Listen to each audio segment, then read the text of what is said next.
Good afternoon. Sadly, we extend our deepest condolences to the family, the friends of the late Maestro Richard Smallwood, who passed away on December 30th of 2025. It was our pleasure and our honor to have interviewed him back in January of 2021.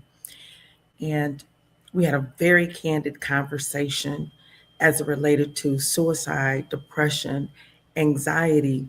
And we talked about his life, his mother, his family, and some deep regrets that he had as it related to sharing his story about. Um, I'm sorry, this is just difficult. Um, but we got an opportunity to see another side of him. The title of this particular interview was called Leading While Bleeding. And his manager told me afterwards that he had not had anyone interview Richard the way that I had, and nor had he seen him be so transparent as he was on Rolling on the Road.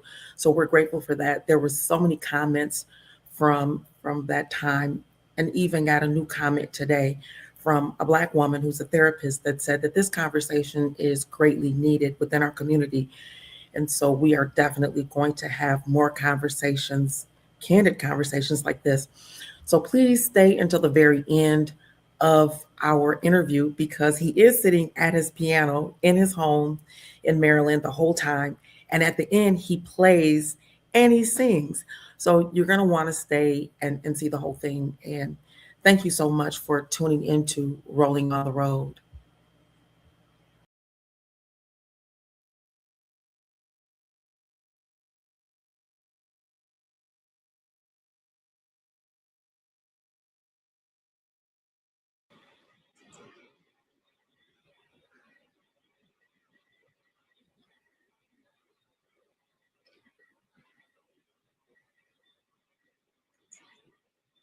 Oh my goodness. Good afternoon. And my name is Dr. Kimberly Barrington, and you are rolling with the doc today. Thank you, Beth. I want to say thank you to the Deaf and Hard of Hearing for rolling with us since May 7th of 2020. We're so excited. I know you all looking. I know you can sing. Yeah, there he is right there. How excited am I today to have the Grammy Award winner, mm, Dove winner, the maestro, the writer of Total Praise. He is the praise and worship leader. How many of us have gone through, got through on so many songs that he has written? Yes. And some of us have been background singers. So but today we are talking to Richard Smallwood, the man. We're going to talk about leading while bleeding. Regardless of what your platform is and how you lead, we can all identify with those times in our lives where we were hemorrhaging on the inside, and yet we still had to come and bring our A games and give all that we have. And then when we go back home, we go to that dark place and say, God, can you please help me? I just delivered 10,000 folks. I just delivered 5,000 folks. Maybe you have 50, maybe you have 5. But regardless of the number, you were leading while you were bleeding. Yes. Come on, let's talk about it because we don't have a whole lot of time. So we just going to get to the heart of the matter. Okay. Wow. So I would have to say, my first thing is, as you can see, we had the conversation in our little green room that I am in a wheelchair in the disability community. They have those who have been born with disabilities and those who have acquired a disability. However, and then they like to divide it up into, a visible disability and an invisible. I don't like the word invisible because it connotates that something is not there. When we talk about an invisible friend or a ghost, that means that something is not there. I like to say imperceivable. And I struggled with that imperceivable demon of a disability of depression. I still, you can kind of see the mark right here from where I'm done, I'm tired. Went to slip my wrist. Somebody bandaged it up, and I just was like, I'm ready to be done with this. And it's amazing how I was told, girl, you're gonna be all right. We just gonna pray you through. Come on now, girl, go on a 21-day fast. You'll be all right.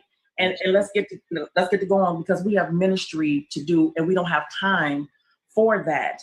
Yeah. And it was amazing that once I had my stroke and ended up in a wheelchair, that all of a sudden people took notice and it was like, oh my gosh, we got a person, we got to do something about this. I said, but I was just as crippled on the inside. And I said, and you blew me off. I said, this right here, I said, is just an outward testimony of what God has done on the inside. Amen. Amen. I said, because on the inside, I'm healed. While you running around here still crippled, and paralyzed by your fear, or paralyzed by the anxiety that comes with the depression and wanting to hide, behind life and ministry and our platforms. What was the first thing that you said when you acknowledged your truth? I think it was just admitting something that I had always known. I suffered with anxiety from a child. And the depression came later. And I remember a really good friend of mine was depressed, and I was trying to get him help. And I went on the internet. I'm laughing with you, not at you. Right. Look, somebody else, it's your problem, but I'm gonna help you, brother. But I had not acknowledged it. I had not admitted it. And I remember reading on the internet, they gave the symptoms of people who were depressed, and I had every one of them. Wow. And I was like, this is a problem, But, there were a couple of things that happened in my life that sent me to therapy. And once I got to therapy, I was immediately diagnosed with depression and anxiety, And of course, like you and like so many other church people, I was always told, you go to the altar and you pray, you roll around a little bit. Hold on, the other hand. Right. Get them hands up. Right, get them hands. But the thing is that people don't understand that depression is a sickness, it's an illness, just like a physical illness. And God has put ministers, psychiatrists, doctors, therapists here to help us with those problems and help us get through it. So there's nothing wrong with getting help. I said, sometimes you need a prayer and a pill. That's our PPE kit. Absolutely. You got that PPE kit, some prayer and a pill. And it was a very difficult journey because, as you said earlier, people were responding to the songs that I wrote and told me how it helped them, how I brought them to this situation and that situation. And after concerts, people would be giving me all these wonderful testimonies that were really encouraging. But then I'd go back to the hotel room and it just like hit me, right in the forehead, So it took a while to really, acknowledge it. And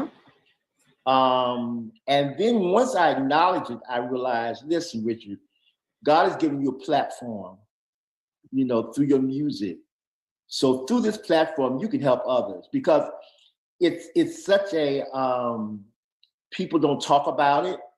No. Especially in the Black community and in the Black church. You know, it's a stigma.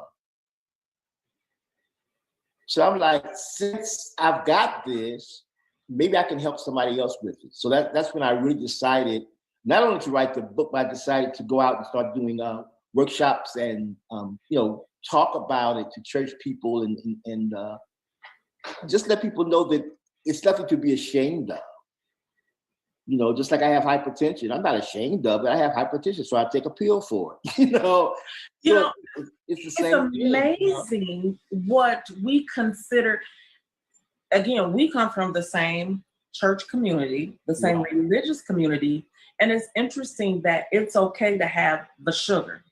Oh yeah. You know, we got to put a "the" in front of everything, so that makes it for real. Because I got the high blood pressure, I got the sugar. I got the depressions, I got the. Right. And it's just like what we do with sin. We have certain sins that we think are okay. Right. And that they are more palatable to our own psyche. They're more palatable to have that conversation in church or maybe even to preach about. But some sins, that's a no. We're not going to talk about it. We're not going to touch it, and God thinks that's something separate. Absolutely not. Right. Sin is sin. It's sin, yeah. It just is. So sickness is sickness. Illness is illness. And I think that one of the pieces that we forget, especially those who are Bible scholars, Saul had depression. Mm-hmm. God gave Saul depression. Mm-hmm. Absolutely. And I'm sorry for the listening audience, it's in your Bible if you read it. And if you look up here, I think I have every version that they have of the Bible up here behind me. And it all reads the same. And the more, I want to say more watered down, but it's not so much watered down, but the more close to the human vernacular, it just tells it what it is. You got depression.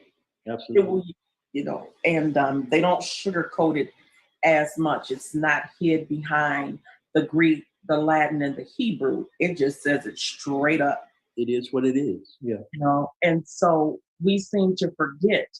And when I heard about your book, I said, wow, he gets to have it on both ends, because God gave Saul the spirit of depression. However, he sent David, who was the chief musician, to come in and perform his healing tone. Yeah. And it's like, y'all need to read your Bible. You need to study. Absolutely. And so what became your healing tone?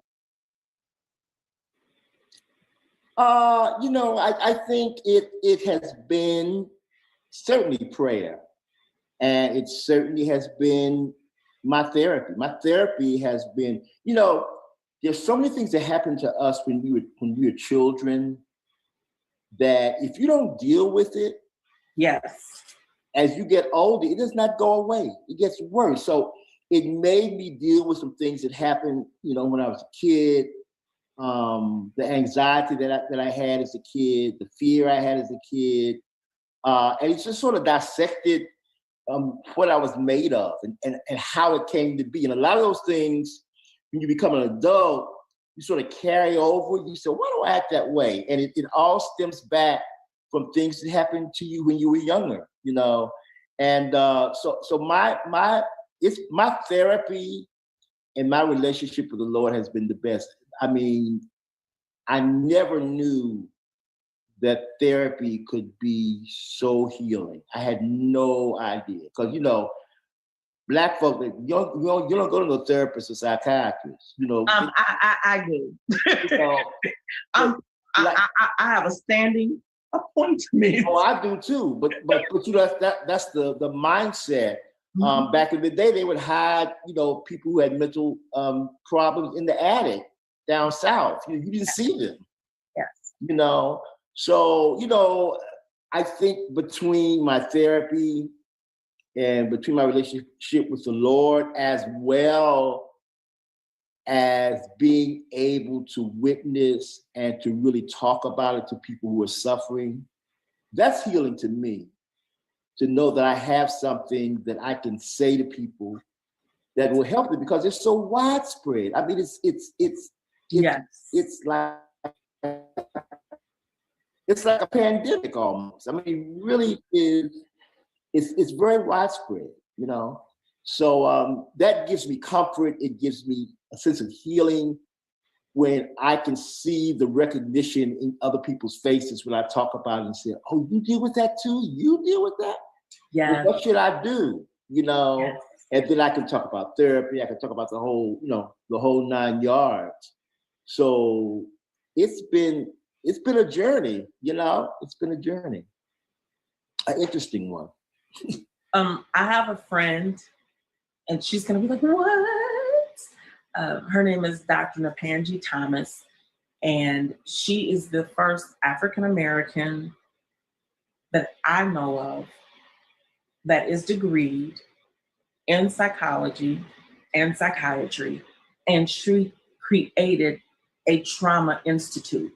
And that is her specialty, is to deal with the traumas that we have experienced. Right. I believe that as a whole, African Americans were traumatized from the time that they was ripped from their motherland, Absolutely. brought here. I mean, and many did not make it on that boat, but the ones that made it, to be brought here, stripped down, auctioned off, divided by color, you know, divided by what they could contribute. I mean, there has been a historical, systematic, I want to use the word infused depression upon us. Yeah. It was infused so that it became a part of our makeup of who we were. Part of our DNA, yes. Yes. Absolutely. And then as we began to have children, they were born into that depression. Yes. They even have a whole era of time named the Depression era. Right. And we don't think about things like that, that it has been infused into the fabric of our very life, our lifestyle, our communities. And until it's the Band-Aid of ignorance is ripped off, you know, to say, look, this has been with us for a long time. Absolutely. Absolutely. The world gave it a whole name, gave it a whole era, a whole time span. And so I guess I don't understand why we try to hide when there's a whole era that has been named depression. What are your thoughts about that? Have you even thought about it that way? Well, you know, there, you know, in the African American community historically, there's just certain things we don't talk about. There's certain things like, you know, when my mother's mother had cancer, that was something you didn't talk about back then in the 20s and the 30s and stuff like that. That was like something like a scarlet letter or something like that. It was just something you did. So I think we've had a number of things in our community that we just, well, if we don't talk about it, it'll go away, but it doesn't go away, you know? And I think that when you see all the different suicides that are going on from the pulpit to the back door, you know, we've got to say, okay, something is wrong here. You know, something is wrong. We're dealing with something. And as you said, I believe a lot of it has to do with our DNA. You know, the stuff that we endured, our forefathers endured, you know, I think it's been passed down genetically as well, you know. I think my mother, when she was carrying me, went through a really difficult time emotionally. And I think I picked up some of that even as a fetus, you know, because, you know, we're spirits.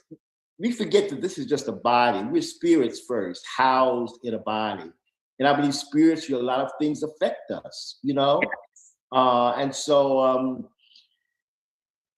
I think for me, And sometimes I still have, bad days, but I've learned how to cope. I've learned how to deal with it. I've been on medication for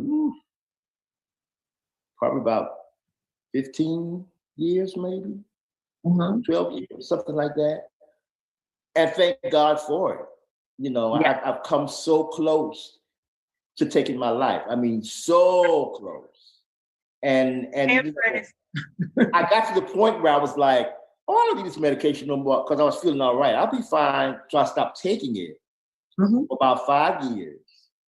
And little by little in increments, this depression started creeping back up. And before I knew it, it had absolutely consumed me. And I was trying to think of painless ways to take myself out. I began to look on the internet at a lot of suicide videos. I just became consumed by it. And I remember I Googled, how can you take your life painlessly on my computer? And the suicide hotline came up on my screen. And that just sort of jarred me. And I ran to the phone and called my therapist. She said, get to your doctor immediately. Went to my doctor, the next day. And when I walked in, he was like, Richard, what's wrong with you? I was like, well, I'm not doing well. So he took my blood pressure. He said, your blood pressure is sky high. Why is it sky high? And I just said, because I don't care. I just broke down and started crying, So that's when he got me help. He sent me to a new psychiatrist who's a great, great guy, Christian young man. And that's how I started getting myself together again. But you have to do what you need to do to live with it. I would like to, Bronzia Williams says, thank you, Lord, that you are still with us. May I encourage you, and I am happy that you were successful in pursuing and not pursuing an end of your life. So we are definitely grateful.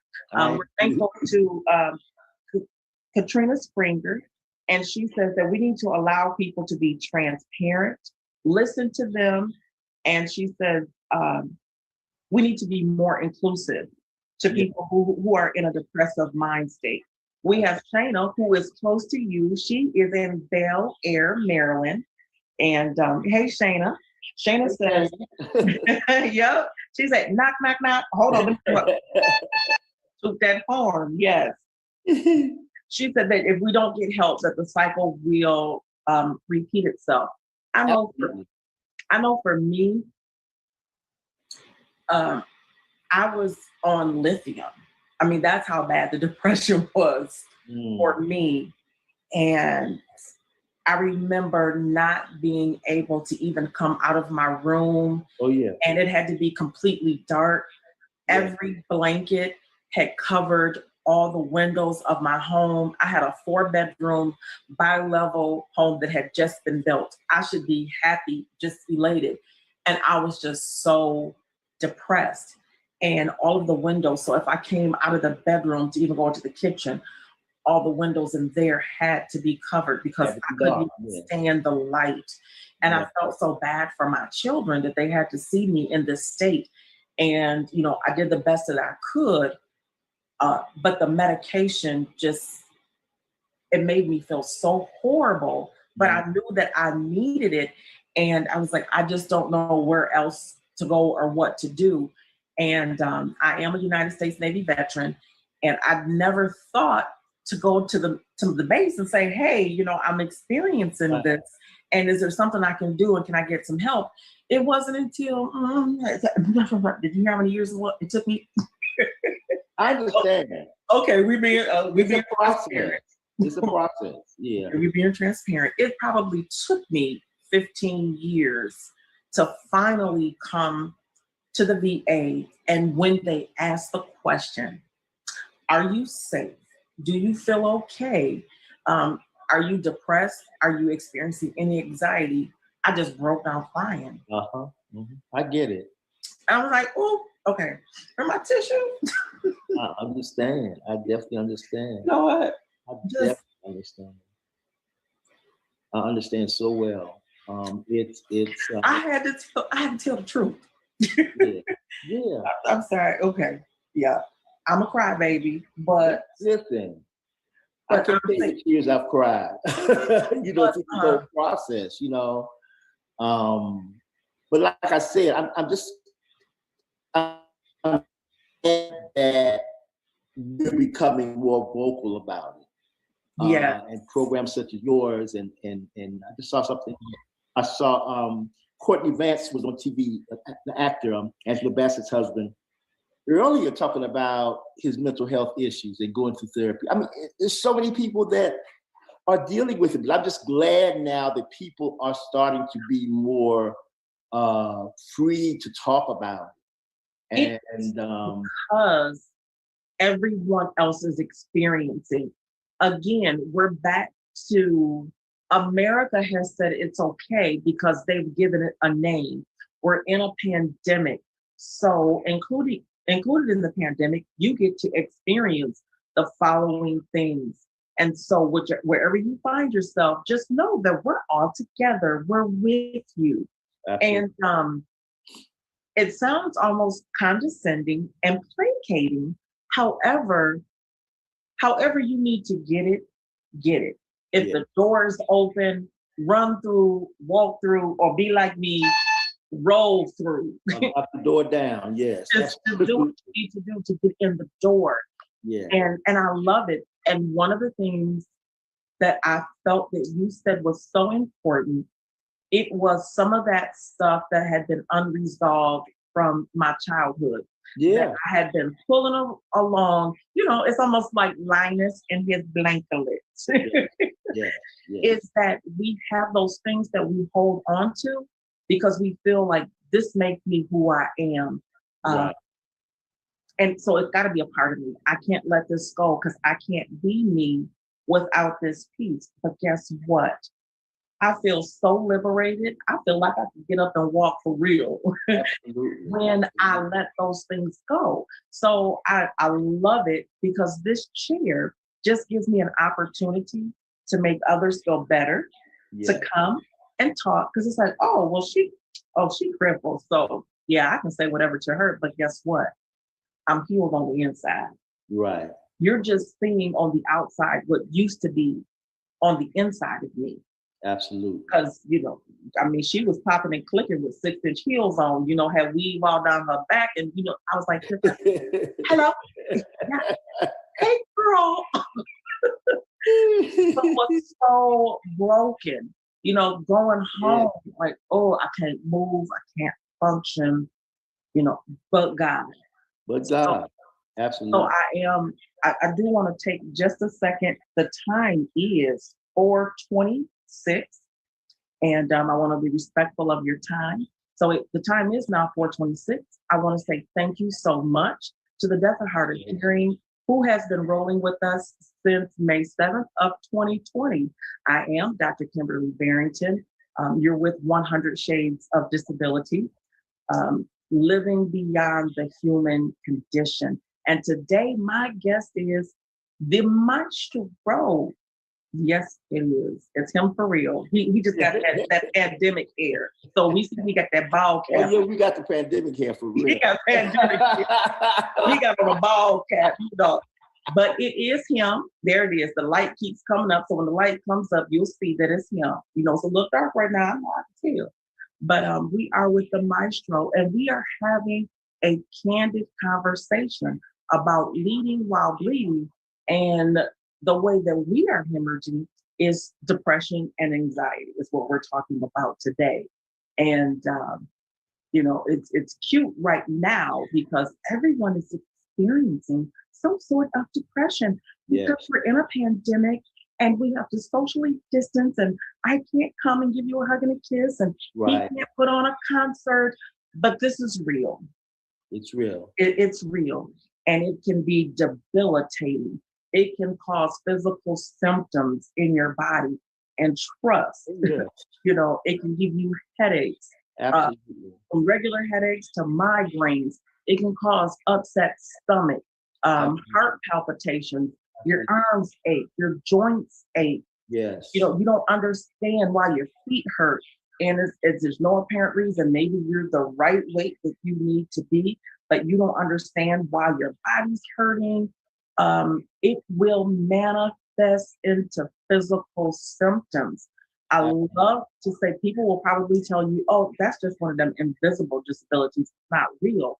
Oh, it is real. It is just imperceivable to the natural eye. But trust and believe it will manifest itself and it will become physical and it will become debilitating if you do not take care of it. So I would like to say today, if you are experiencing depression, thoughts of suicide, please, please call the 1-800 hotline for suicide. Please call your physician, call a friend. If you're too embarrassed, call a friend.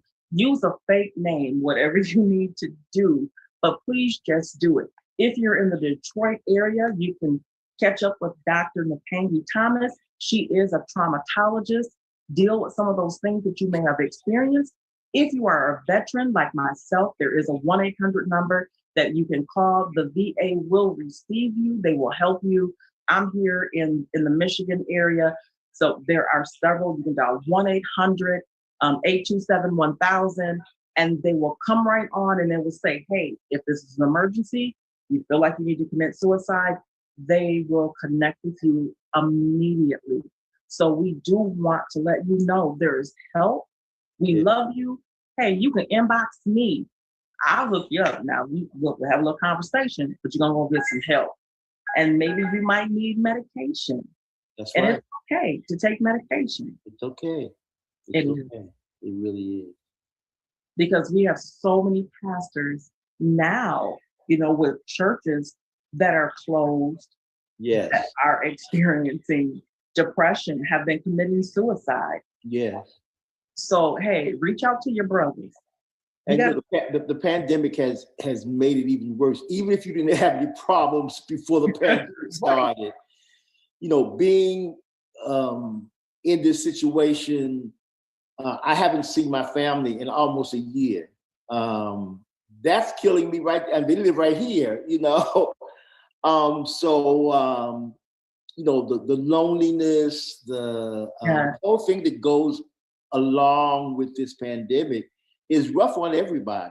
It is. So even if it's not an ongoing thing, even if it's just going on during this season that we're in, these 2020 and 2021, you still can reach out and get help. Get help. That's the most important thing. Don't be silent about it. Don't say, if I don't think about it, it'll go away, because it won't. No. Older I got, the worse it got. You know? So, you know, don't be afraid to reach out, because there are a lot of people out there, a lot of situations out there, people out there that will help you get through it. They will. Yeah. So my appointment is January 29th at 1400 for all those who want to know military time. That's at 2:00. Okay. With my psychologist at the VA, and we do video appointments. So